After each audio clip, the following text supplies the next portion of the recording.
क्या मिला है, ये मैं जानता हूँ या तू जानता है। बहुत सुंदर। आइए मैं भी अपने विचार कुछ आप लोगों के सामने इस पावन पर्व के उपलक्ष्य में आपके बीच में कुछ विचार में रख के चलूँगा।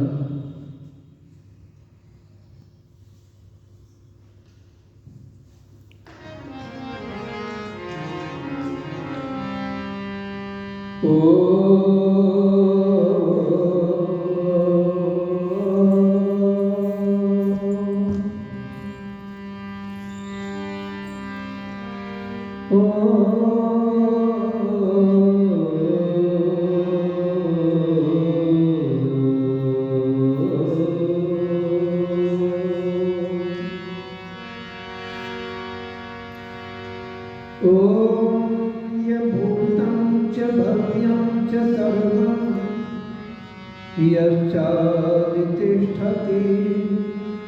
स्वर्यस्य केवलं तस्मै ज्येष्ठाय ब्रह्मणे नमः। तस्मै ज्येष्ठाय ब्रह्मणे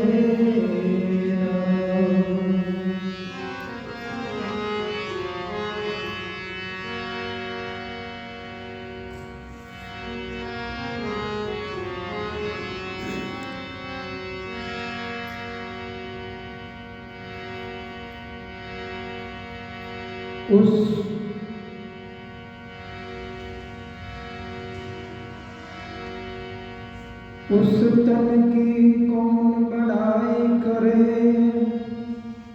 जिस तन से हुआ शुभ काज न हो। वह नारी निंदा के योग सदा, जिसके नैनन में दान न हो। उस राज को समझो नरक अभय, जिस राज में राज स्वराज न हो। उस नगर की शोभा फीकी है, जिस नगर में आर्य समाज न हो। जिस नगर में आर्य समाज न हो।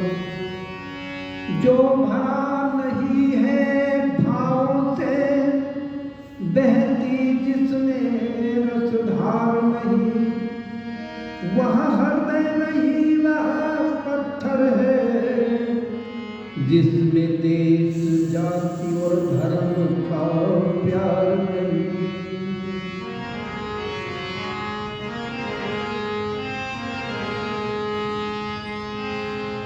अतीत हिंद का मलिक साहब बता रहे थे। आइए मैं अपने भजन कवि के शब्दों में बयां करता हूं कि हमारा अतीत कैसा। अतीत हिंद का इन गुबारों से पूछो। अतीत हिंद का, अतीत हिंद का इन गुबारों से पूछो। अतीत हिंद का इन गुबारों से पूछो।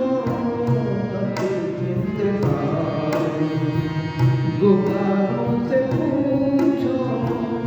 अतीत हिंद का वो क्या दबदबा था, सितारों से पूछो। क्या दबदबा था, सितारों से पूछो। अतीत हिंद का गुबारों से पूछो।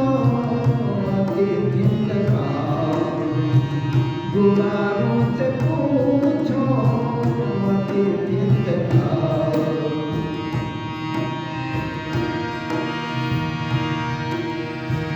यही ज्ञान ईशा ने पाया था कल।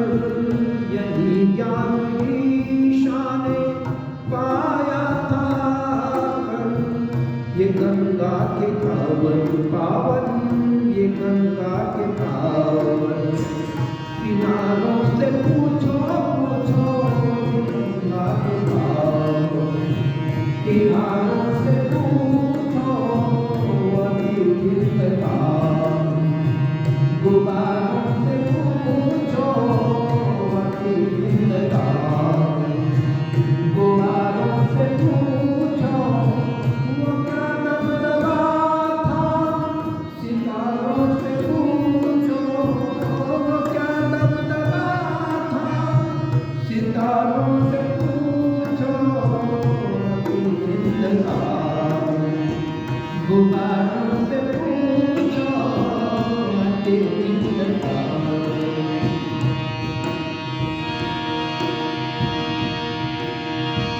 जहाँ जल उठी थी हजारों चिताएं, जहाँ जल उठी थी हजारों चिताएं, जहाँ जल उठी थी हजारों चिताएं, जहाँ जल उठी थी हजारों चिताएं, ये चित तोड़ के, ये चित तोड़ के अंगारों से पूछो, ये चित तोड़ के अंगारों से पूछो अतीत का, गुब्बारों से पूछो अतीत का।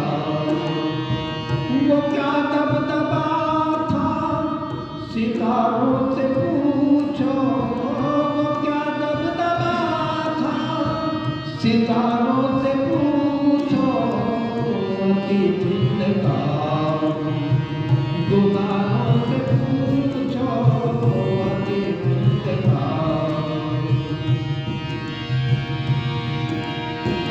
धर्म की मोहब्बत में मिलता मजा क्या, धर्म की मोहब्बत में मिलता मजा क्या, धर्म की मोहब्बत में मिलता मजा क्या, धर्म की मोहब्बत में मिलता मजा क्या, ये सरहिंद की, ये सरहिंद की दीवारों से पूछो, ये सरहिंद की दीवारों से पूछो अतीत का, गुब्बारों से पूछो अतीत का। वो क्या दबदबा था, सितारों से पूछो वो क्या दबदबा था, सितारों से पूछो अतीत का, गुब्बारों से पूछो अतीत का।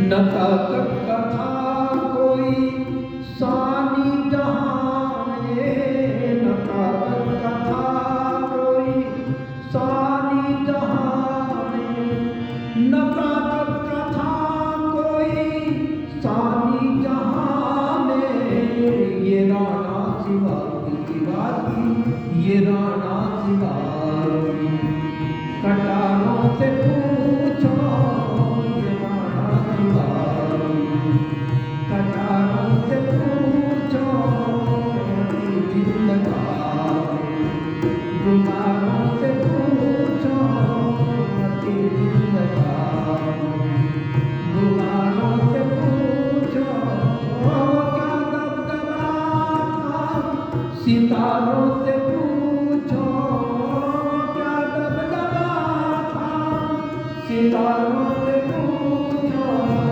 अतीत का, गुब्बारों से पूछो अतीत का।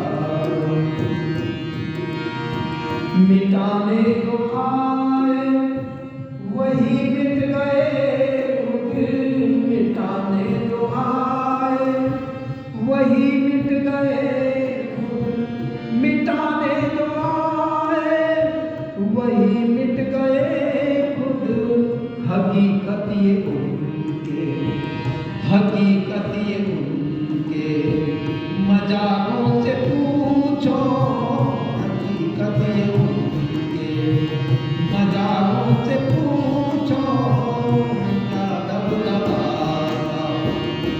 गुबारों से पूछो अति जिंदगानी, गुबारों से पूछो अति जिंदगानी। गिरावट की कवि इंद्र वो कौन सी वजह थी, गिरावट की कवि इंद्र कौन सी वजह थी, गिरावट की कवि इंद्र कौन सी वजह थी। ये जयचंद से कोमी ये जयचंद से कोमी, गद्दारों से पूछो ये जयचंद से कोमी, जगन्नाथ से गद्दारों से पूछो, गद्दारों से पूछो अति जिंदगानी, गुबारों से पूछो अति जिंदगानी, गुबारों से पूछो क्या दबदबा था, सितारों से पूछो क्या दबदबा था, सितारों से पूछो अति जिंदगानी, गुबारों से पूछो अति जिंदगानी, गुबारों से पूछो अति जिंदगानी।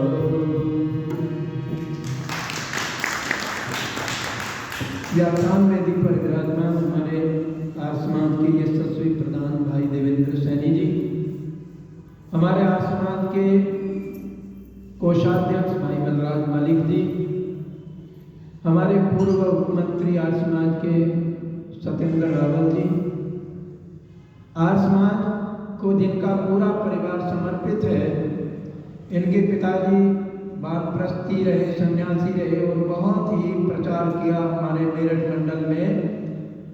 श्री सोमवीर आर्य जी हमारे बीच में हैं और हमारे दादाजी हमारे बीच में पीछे बैठे हैं, नाम से मैं थोड़ा अनभिज्ञ हूँ, अनुराग आर्य जी, गुरुकुल महाविद्यालय के दयानंद महाविद्यालय के ब्रह्मचारी वृंद मेरे साथ संगति कर रही हमारे सहधर्मणि जी। आज हम उस महान क्रांतिकारी कवि, मनीषी, लेखक, साहित्यिक, जिन्हें कई भाषाओं का ज्ञान था, ऐसे उस महापुरुष जिन्होंने गुरु परंपराओं का निर्वहन किया, ऐसे महान बलिदानी वीर पुरुष, वीर शिरोमणि गुरु गोविंद सिंह का जन्मदिन मना है। 5 जनवरी 1866 को उनका जन्म बिहार के पटना में, और उन्होंने अपने जीवन को राष्ट्र को समर्पित किया। बचपन से ही वो बड़े प्रतिभाशाली थे। ये परिवार 4 पीढ़ियों ने राष्ट्र के धर्म के लिए अपना बलिदान दिया। औरंगजेब का जब शासन था, उस समय औरंगजेब बड़ा अत्याचार कर रहा था। हमारे मलिक साहब ने बताया कि 1.25 मन जनेऊ रोज उतरवा करके वो जलवाता था, उनको अग्नि के समर्पित कर देता था। 1.25 मन देखो कितने लोगों के जनेऊ रोज उतरते होंगे, कितने लोगों की गर्दनें कटती होंगी जो जनेऊ उतारने से मना करते होंगे, कितने लोगों ने बलिदान दिया है। ये इतिहासकार बताते हैं कि 1857 से लेकर के 1947 तक लगभग 7.5 लाख नौजवानों ने अपने जीवन का बलिदान दिया है इस राष्ट्र की बलिवेदी पर।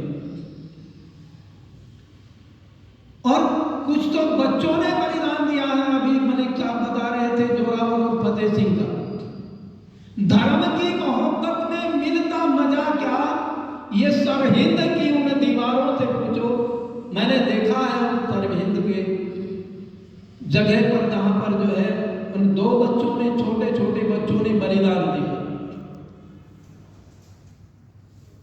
ये दिसंबर के महीने में पूरा का पूरा जो है हम शहीदी दिवस मनाते हैं, पर ये बड़ा विडंबना की बात है, बड़े दुर्भाग्य की बात है कि आज भारत के लोगों ने उनके बलिदान को भुला दिया, आज सनातनियों ने उनके बलिदान को भुला दिया।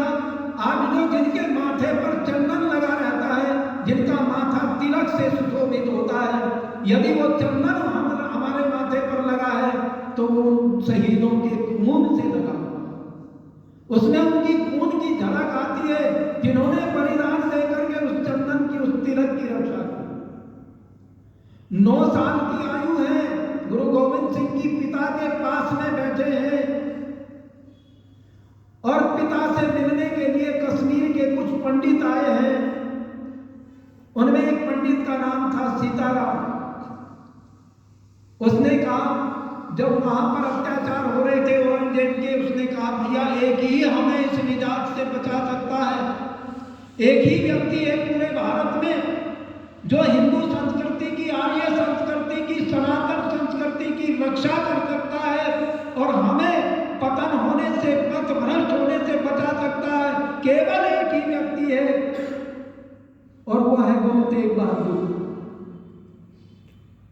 उनसे मिलने के लिए जब आए तो उन्होंने कहा, महाराज हमारे मंदिरों की रक्षा करो, हमारे सनातन धर्म की रक्षा करो, हमारी रक्षा करो, हमें औरंगजेब सता रहा है और बाध्य कर रहा है कि हम धर्म परिवर्तन करके मुसलमान बन जाए, अपने धर्म का त्याग कर दें, हम क्या करें? कहने के कोई बात नहीं, इसका समाधान हो जाएगा, आप जाकर के कह देना कि गुरु तेग बहादुर जो हमारे गुरु हैं उनको जो है आप मुसलमान बना लो तो हम सब बन जाएंगे, चले जाओ। गुरु गोविंद सिंह पास में आए, बैठे, कहने लगे ये लोग जो आए थे, ये पिताजी क्या कह रहे थे, क्या संदेश लेकर के आए थे, क्या निवेदन कर रहे थे? गुरु तेग बहादुर ने कहा, भैया बेटा ये जो है सनातन धर्म की रक्षा के लिए आए थे,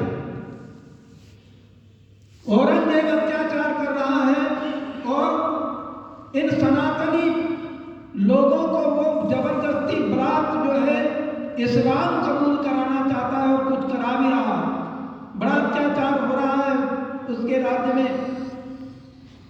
पिताजी इसका कुछ समाधान है?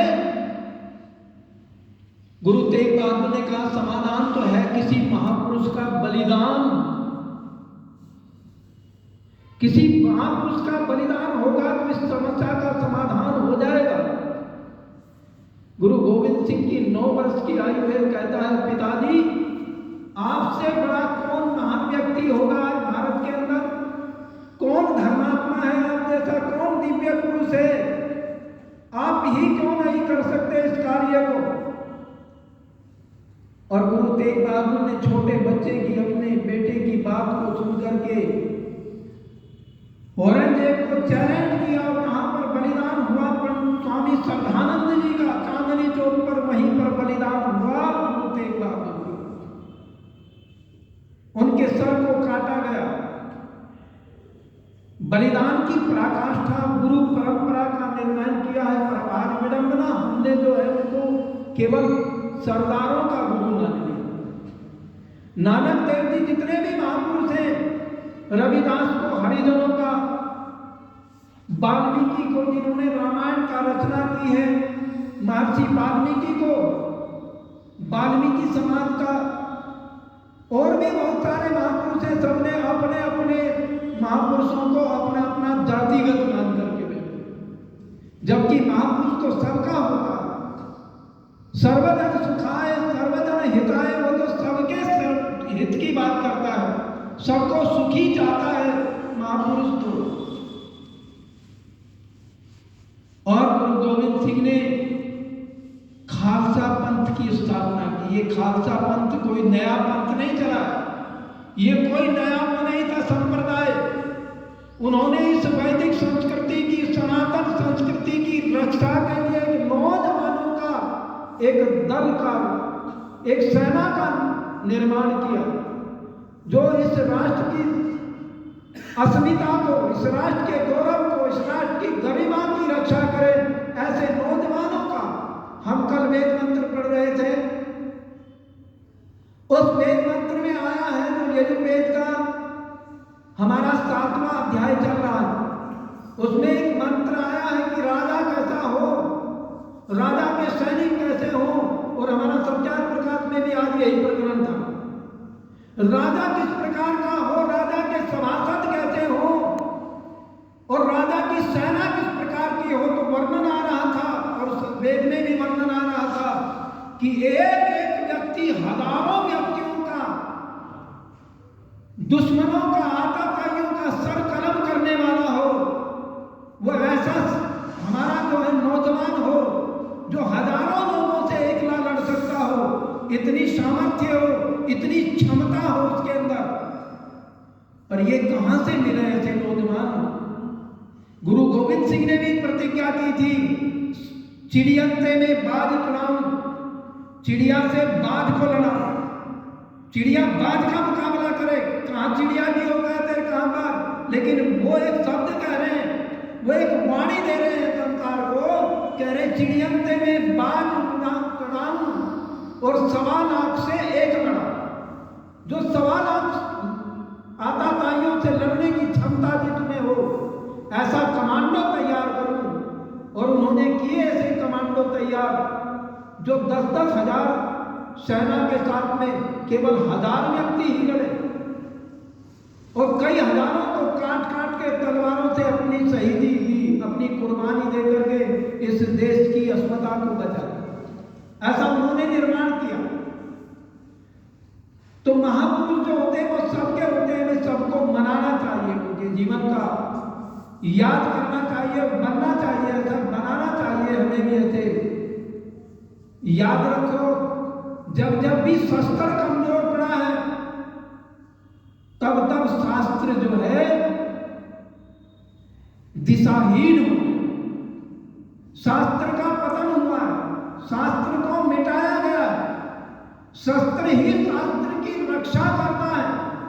और जब हमारा शास्त्र कमजोर हुआ तो नालंदा विश्वविद्यालय, तक्षशिला विश्वविद्यालय, जिनमें 10-10, 20-20 हजार छात्र पढ़ते थे, ऐसे विद्यालयों को जिनके अंदर जो है बहुत बड़ी प्रयोगशालाएं थी, जिनके अंदर बहुत बड़ी लाइब्रेरी थी, बड़ा साहित्य आदि सृष्टि से लेकर के वर्तमान समय तक का जो शोध किया है वैज्ञानिकों ने, जो हमारे ऋषियों ने रिसर्च किया है, जो हमारे वैज्ञानिकों ने, वीरों ने अनुसंधान किया है जिन बातों को लेकर के, वो वहां पर बहुत बड़े बड़े ग्रंथ थे।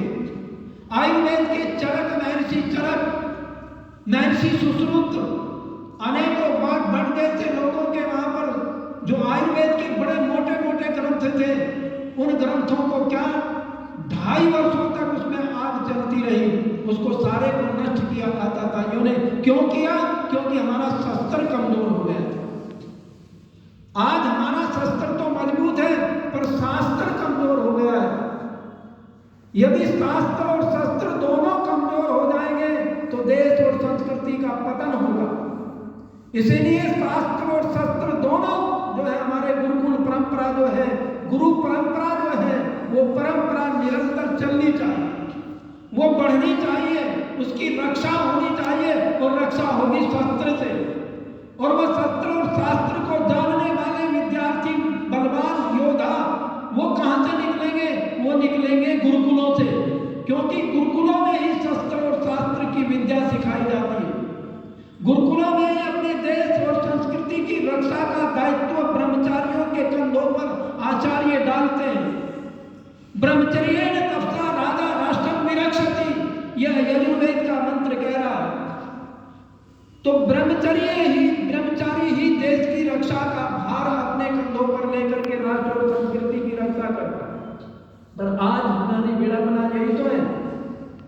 आज आतताई लोग, जो धर्म भ्रष्ट लोग हैं, उन्होंने आज हमारे से सीख करके हमारे गुरुकुलों का विध्वंस किया।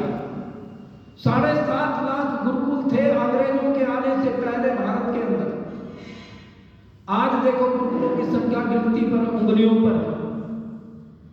और कॉन्वेंट स्कूल कितने हैं? हर घर में स्कूल मिलेगा आपको। हमारे सिंगल साहब हैं मुजफ्फरनगर में, मैं उनके यहाँ यज्ञ करने के लिए चला गया और उनकी जो पोती थी वो गाड़ी वापस आई, फोन किया उसने, गाड़ी भेज करके वापस बुलाई। तो वहां पर एक ईसाइयों का बहुत बड़ा स्कूल है हमारे मुजफ्फरनगर में, जहां भोपाल तक बस स्टैंड है, पुराना बस स्टैंड, उसके सामने ईसाइयों का इतना बड़ा स्कूल है। आज उस स्कूल के अंदर जो है 7,000 बच्चे पढ़ते हैं, बेटे बेटे, इतना बड़ा स्कूल है। और उसमें एक वर्ड भी बोल दिया ना आपके बच्चे ने हिंदी का, इंग्लिश के अलग कोई भी एक वर्ड उसके मुंह से निकल गया तो उस पर 1,000 रुपए का फाइन लगता। वो बच्ची रोती हुई आई, सिंगर साहब ने कहा क्या बात है, क्यों रो रही?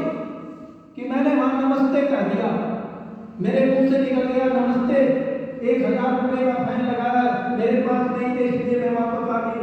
उन्होंने क्लास में घुसने नहीं दिया, मुझे वापस भेज दिया।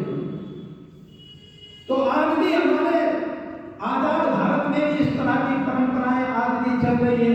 वो क्या ईसाइयत का प्रचार करते हैं, ईसाई बनाते हैं। ईसाइयों को ही मैं ध्यान दे रहा हूँ, बहुत बड़ा स्कूल है ईसाइयों का, बहुत बड़ा मेडिकल है ईसाइयों का, जहाँ वो ईसाई बच्चों को ही रखते हैं। नर्स होगी वो भी ईसाई है, ईसाई मिशनरी में पढ़ी हुई बच्चियां जो है वहां पर नर्स है, अलग से किसी को नहीं रखा जाता वहां।